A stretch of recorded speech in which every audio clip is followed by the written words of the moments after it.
everyone. My name is Frank Driscoll, and welcome to Driscoll's Election Dissection, your election analysis for Across the Circus.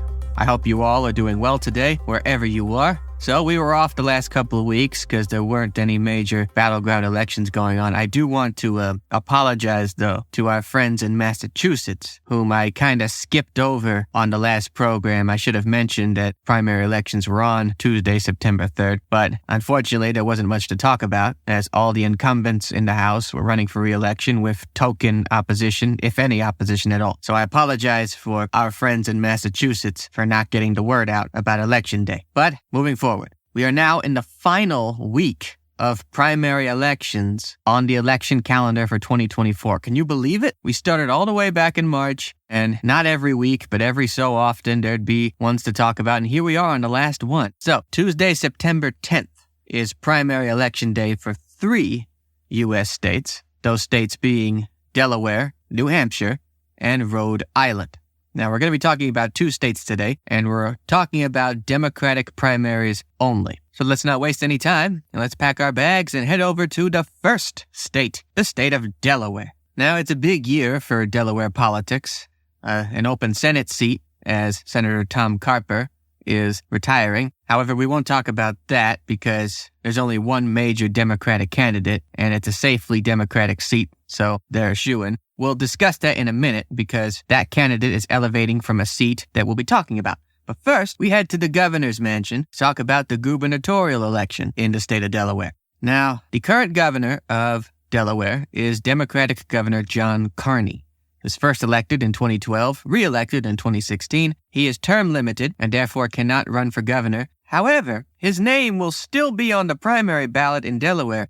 Yes, in fact, Governor John Carney is running for mayor of the city of Wilmington. Yes, it's not every day the current governor decides to run for a mayoral office, but hey, you have to see it at least once in your life, I'm assuming. So the governor's seat is open. There are 3 major Democratic candidates, those being Lieutenant Governor Bethany Hall Long, Newcastle County Executive Matt Meyer, and CEO of the National Wildlife Federation, Colin O'Mara. Now, this race seems to be very close for the top 2 candidates. In the polls that have been made in the last month, some have shown big leads for either candidates, and some even, in fact, a poll from early July from Slingshot Strategies, sponsored by Citizens for a New Delaware PAC, which has endorsed the Meyer campaign, by the way, showed Hall Long and Meyer tied at 27%.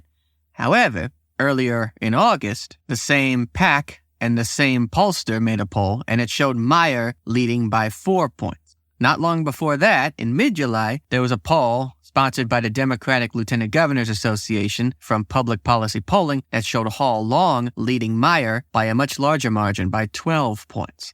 The governor's office in Delaware is safely Democratic. Whoever wins this primary will very likely win in November, so it's going to be one to watch. And as we know, the only poll that matters is the one on Election Day. So now we go to the U.S. House election in Delaware for the congressional district. Now, Delaware has a relatively small population.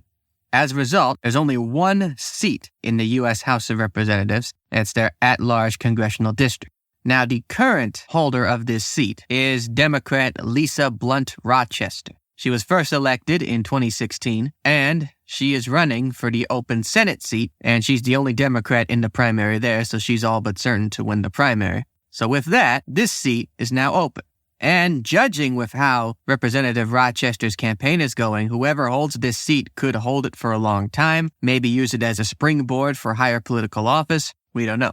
So there are 3 major candidates in this race, and they are professional golfer Earl Cooper, State Senator Sarah McBride, and Accounts Payable Supervisor Elias Weir. Now, there hasn't been a recent poll for this race. In fact, the last poll that was made was all the way in October, sponsored by the Citizens for Judicial Fairness, and it showed McBride with a good 12-point lead. Now, it's not one to say if her lead has gone down or if it's gone up since then. We don't have much of a view. However, despite that, still keep an eye on this race. And now from there, we leave Delaware and we head not that far away to the Granite State, the state of New Hampshire. Now, New Hampshire is set to have a very close gubernatorial election this year. We will discuss that at a later time because the primaries here aren't exactly battleground. But we are talking about the Democratic primary for New Hampshire's 2nd congressional district. Now, the current representative for New Hampshire's 2nd congressional district is Democratic Representative Annie Custer. She was first elected in 2012 and has served ever since. She is retiring this year, choosing not to run for re-election. And according to the Cook's Partisan Voting Index, Democrats are favored in this seat by 2 points. So the Democrat candidate will have an advantage, but not a big one. But still, it's still a battleground for this partisan primary.